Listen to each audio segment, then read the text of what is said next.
sky's the limit. салом ба ҳамаи шумо мухлисон ва ҳаводорони футболи меҳан. Инак барномаи таҳлили фанзонро манзури шумо мегардонем ки роҷеъ ба муҳимтарин хабарҳои футболи маҳал омода шудааст, яъне футболи Тоҷикистон. Шурӯъ мекунем аз рафтани Петр Шегирд. рӯзи 16 феврал расман хабар дода шуд ки мутахассиси хорватӣ Петр Шегирд бо далели ба охир расидани муҳлати шаҳрнома вазифаи сармураббии тими миллии Тоҷикистонро тарк кард. таҳти роҳбарии ӯ мунтахаби Тоҷикистон дар ҷоми Осиё 2023 дар Доҳа муваффақият баромад карда ба марҳилаи чорякниҳоӣ роҳ ёфт.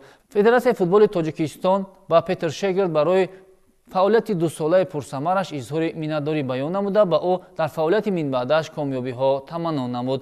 Дастаи мунтахаби Тоҷикистон таҳти роҳбарии Петр Шегирд 24 бозӣ анҷом дода, дар 11 бозӣ пирӯз шуда, 7 бор мусовӣ кардааст ва ҳамзамон 6 маротиба ба бохт дучор гардидааст. Инчунин таҳти роҳбарии Шегирд дастаи мунтахаби Тоҷикистон барандаи 2 мусобиқаи байналмилалӣ гардида. соли 2022 тими миллии мо дар мусобиқаи Kings Cup 2022 дар Таиланд ва соли 2023 дар ҷоми Мердеке дар Малайзия ғалаба ба даст овардааст. Акнун бо вуҷуди натиҷаҳои назаррас чаро ин мураббии тими миллии кишвари моро тарк намуд?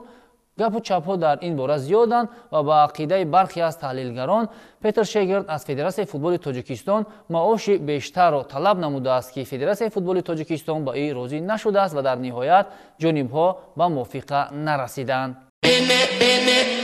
расо 5 рӯз пас аз рафтани Петр Шегирд, Федератсияи футболи Тоҷикистон сармураббии навро эълон кард. ин Гела Шекеладзе аст ки мутахассиси гурҷӣ Гела Шекеладзе ки қаблан ёвари Петр Шегирд буд, сармураббии нави тими миллии Тоҷикистон таъин шуд. Тамоми ситоди мураббиёни мунтахаби Тоҷикистон ки 2 соли охир дар даста кор кардааст, бо тими миллии кишвар ҳамкориро идома медиҳад, ба ҷуз аз Петр Шегирд ки тарки тими миллӣ кард. Гела Шекеладзе дар замони футболбоз буданаш дар мавқеи муҳофизатгар бозӣ кардааст. Вай дар ҳайати тими миллии Гурҷистон 22 бозӣ анҷом додааст. солҳои 2007 то 2011 дастаҳои мунтахаби аз 15 сола то 21 солаи Гурҷистонро ба уҳда дошт. Илова бар ин, Шекеладзе ёвари Шегирд дар тими миллии Гурҷистон, Афғонистон, Малдив ва Тоҷикистон буд. Шекеладзе дорои иҷозатномаи мураббигии категорияи прои УЕФА мебошад. Хулос мегӯянд ки дар замони роҳбарии Петр Шегирд 90% корҳоро маҳз ин мутахассиси гурҷӣ анҷом медодааст. Пас мо барояш муваффақияту бурдбориҳо орзумандем. мунтахаби Тоҷикистон барои аввалин бор дар таърих ба феҳристи садгонаи беҳтарини ФИФА ворид шуд. Дастаи мунтахаби Тоҷикистон пас аз баромади муваффақият дар қисмати ниҳоии ҷоми Осиё 2023 дар радабандии Федератсияи байналмилалии футбол ба таври назаррас боло рафт. дар радабандии нави ФИФА тими миллии Тоҷикистон 7 зина боло баромада дар ҷои 99 қарор гирифт. ин беҳтарин натиҷа дар таърихи тими миллӣ ба ҳисоб меравад. мунтахаби мо дар ҷаҳон ба садгонаи беҳтаринҳо шомил шуда бошад. агар дар Конфедератсияи футболи Осиё бошад, ӯ мақоми 16-умро ишғол менамояд. дарвозабони мунтахаби Тоҷикистон ва бошгоҳи Истиқлоли Душанбе Рустам Ятимов гаронарзиштарин футболбози тоҷик шуд. арзиши дарвозабони дастаи Истиқлол ва мунтахаби Тоҷикистон Рустам Ятимов ба 1 миллион 200 ҳазор евро боло рафт. илова бар ин, Ятимов ба 10 гунаи қиматтарин футболбозони Осиёи марказӣ шомил шуд. Ятимов дар як суҳбати худ иқрор шудааст ки Истиқлол барояш хизмати бузург кардааст ва агар аз ин даста равад ҳам бояд аз ҳисоби ӯ клуб фоидаи хубе ба даст орад. яъне Ятимов бепул ба ҳеҷ куҷо рафтанӣ нест. ҳамзамон дарвозабони бошгоҳи Уфа Олег Баклов ки қадаш бештар аз 2 метр аст, шаҳрвандии Тоҷикистонро қабул кард ва ҳамакнун метавонад дар қатори Рустам Ятимов дарвозабони тими миллии кишвари мо бишавад.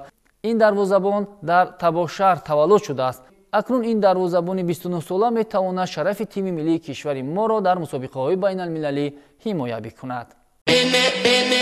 нимуҳофизатгари 21 солаи тими миллии Тоҷикистон Алишер Шукуров фаъолияти худро дар ҳайати қаҳрамонӣ 18 каратаи Гурҷистон бошгоҳи футболи Динамои Тифлис идома медиҳад. Алишер Шукуров бо серҷоизатарин бошгоҳи футболи Гурҷистон шаҳрномаи 2 сола имзо кард. Шукуров дар ҳайати мунтахаби Тоҷикистон 6 бозӣ анҷом додааст. ин бачаи 21 сола дар ҷоми Осиё 2023 дар Доҳа дар 5 бозӣ дастаи мо ширкат кард. якбора ба ситора табдил ёфт ки Динамо ба ӯ чашм алло кард. футболбозе ки дар ноҳияи Ёвон таваллуд шудаасту дар Куктош бозӣ мекард, ҳамакнун дар чемпионати Гурҷистон баромад хоҳад кард. тавре ки мегӯянд худо бутата намега бачаи кӣ.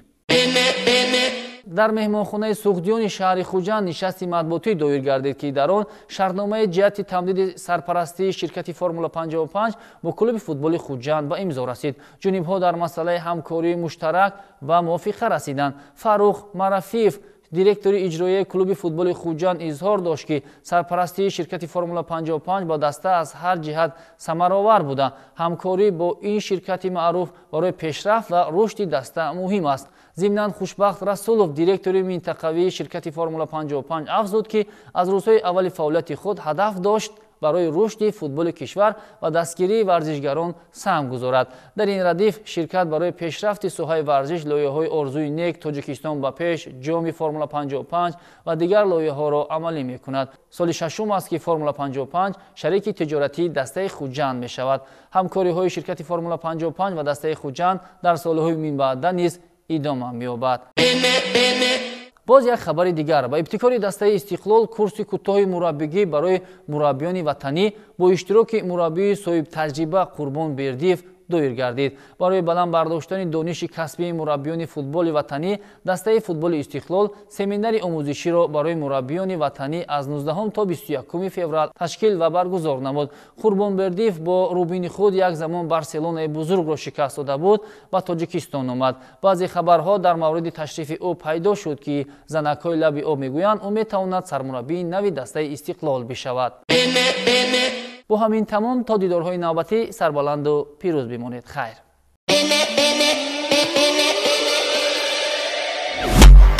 Sky's the limit.